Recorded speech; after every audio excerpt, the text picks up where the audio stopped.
Psikologi Timur merupakan sebuah bentuk aliran orang Timur yang bertujuan untuk mencapai pribadi yang lebih baik dengan berasaskan spiritual. Aliran ini bermaksud untuk menyeimbangkan kehidupan dengan konsep pemikiran akan ketuhanan sebagai bentuk dasar dalam aktivitas pembentukan jiwa yang harmoni. Sejarah psikologi barat. Psikologi barat ini terbagi ke dalam 3 masa, yaitu masa Yunani, masa abad pertengahan, dan masa Renaissance. Nah, yang pertama ini saya akan menjelaskan sedikit mengenai masa Yunani. Nah, pendekatan dan orientasi filsafat pada masa Yunani yang terarah pada eksplorasi alam, empirical observation, ditandai dengan kemajuan di bidang astronomi dan matematika. Nah, meletakkan dasar ciri natural science pada psikologi, yaitu objective experimentation dan observation. Nah, yang kedua di sini ada masa abad pertengahan. Nah, pada masa ini merupakan akhir dari masa Helenistik, yaitu di mana pendekatan natural science dari Aristoteles disebarkan oleh muridnya, yaitu Alexander the Great, melalui ekspansi militer sampai ke daerah timur. Nah, bersamaan dengan itu mulai juga masuk pandangan belahan dunia timur ke barat, terutama dari Persia, India, dan Mesir. Nah, dengan runtuhnya kekuasaan Alexander the Great, pengaruh timur ini semakin kuat, ditandai dengan menguatnya pandangan spiritualitas menggantikan naturalisme. Nah, kemudian yang ketiga di sini ada masa Renaissance. Nah, masa ini merupakan reaksi terhadap masa sebelumnya, di mana pengetahuan bersifat doktrial di bawah pengaruh gereja dan lebih didasarkan pada iman. Nah, reaksi ini sedemikian kuat sehingga dapat dikatakan peran nalar menggantikan peran iman, dan ilmu pengetahuan menggantikan tempat agama dan iman di masyarakat. Nah, masa Renaissance ini ditandai dengan bergesernya fokus pemahaman dari God-centeredness menjadi human-centeredness, dikenal dengan istilah sekularisasi dan humanity. Perbedaan psikologi timur dan barat. Yang pertama ada sikap terhadap alam.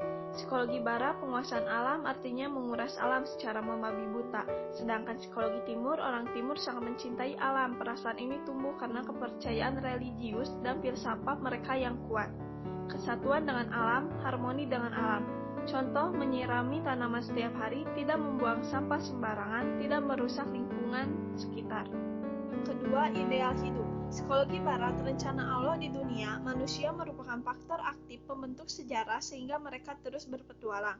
Sedangkan psikologi timur, suatu hidup yang nilai tertingginya datang dari dalam, artinya mau menerima keadaan sekarang, mengumpul pengalaman, menjadi suatu yang bernilai, manusia yang membutuhkan ketenangan dan waktu demi kesempurnaannya. Contoh, ketika kita mencari uang, pasti proses mencari uang tidaklah mudah, selalu pasti ada hambatan. Maka dari situ, seorang manusia harus berikhtiar, usaha, dan berdoa. Yang ketiga, status pesona. Psikologi barat, hukum dan masyarakatnya menghargai hak-hak individu, menjamin suasana kebebasan sehingga orang dapat menikmati hak-haknya. Psikologi timur mengagungkan martabat manusia, contoh, hak pendidikan, hak mengeluarkan pendapat, hak kebebasan memeluk agama. 4. Ilmu. Psikologi timur secara umum membawa sains kepada kearifan, cenderung memiliki orientasi universal dan target hidupnya adalah agar harmonis dan satu kesatuan. Orientasinya berada pada akal budi, hati nurani, dan jiwa. Psikologi timur ini mencari ilmu yang bermanfaat lalu mengamalkan ilmunya. Segala sesuatunya saling berhubungan, cenderung adaptif, dapat menerima perubahan dengan lebih mudah, individu saling mempengaruhi. Contoh, ketika satu kota mendapatkan sebuah musibah, kota lain mungkin ikut berdampak. Ketika berada dalam sebuah lingkungan pertemanan yang sehat, kita menjadi lebih positif. Psikologi barat secara umum menjadikan kearifan sebagai sains dan cenderung berorientasi secara individual. Orientasinya yaitu akumulasi dari akal yang mengumpulkan informasi. Barat cenderung melihat dunia secara deskriptif. Mereka mengumpulkan semua pengetahuan, science full of science. Tuntutlah ilmu sebanyak mungkin. Psikologi Barat cenderung defensif, yaitu cenderung memisahkan ilmu dengan perbagian-bagian. Contoh, ketika kita mendapatkan ijazah, semakin tinggi pendidikan seseorang, semakin dihormati.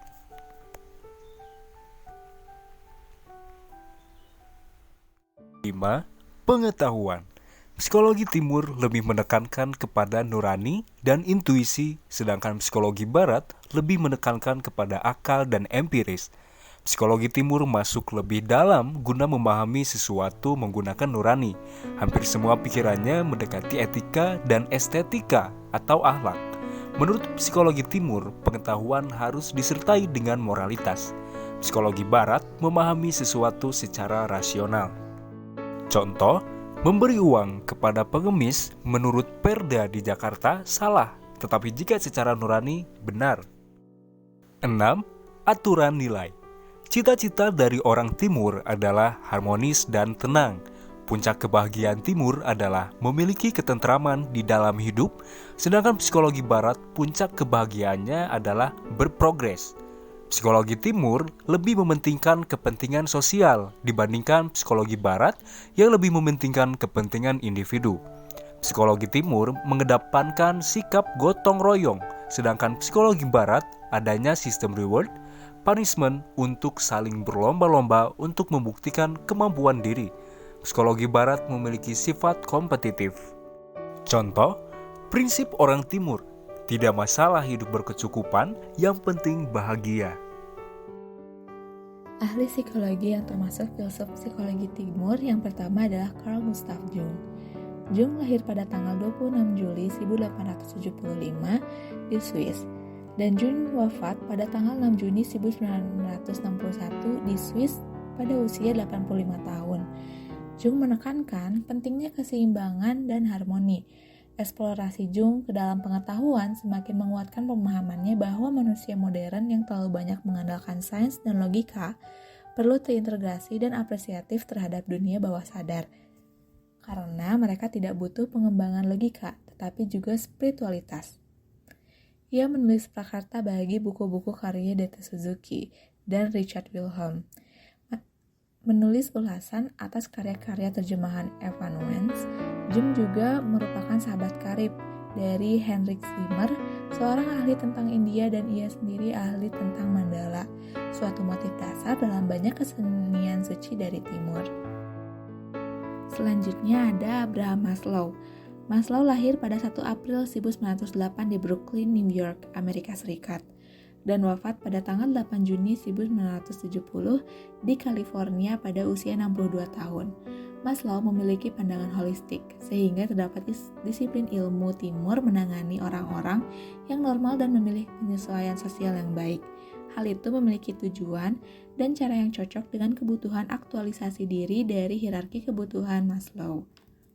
Maslow juga membaca secara ekstensif mengenai kesusastraan Timur. Selanjutnya yang ketiga ada Erich Fromm. Erich Fromm lahir pada tanggal 23 Maret 1900 di Jerman dan wafat pada tanggal 18 Maret 1980 di Swiss.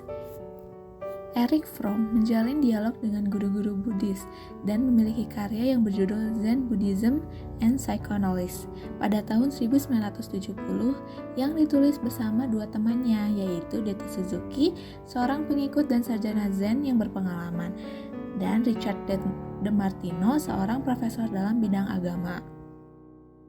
Lalu yang terakhir yaitu keempat ada Alan Watts. Alan Watts lahir pada 16 Januari tahun 1915 di Britania Raya dan wafat pada tanggal 16 November 1973. Alan Watts dalam bukunya Psychotherapy East and West tahun 1961 mengakui bahwa apa yang disebutnya cara-cara pembebasan Timur adalah mirip dengan psikoterapi Barat, yakni bahwa keduanya bertujuan mengubah perasaan-perasaan orang terhadap dirinya sendiri serta hubungannya dengan orang-orang lain dan dunia alam. Sebagian besar, terapi-terapi Barat menangani orang-orang yang mengalami gangguan, sedangkan disiplin-disiplin ilmu Timur menangani orang-orang yang normal dan memilih penyesuaian sosial yang baik.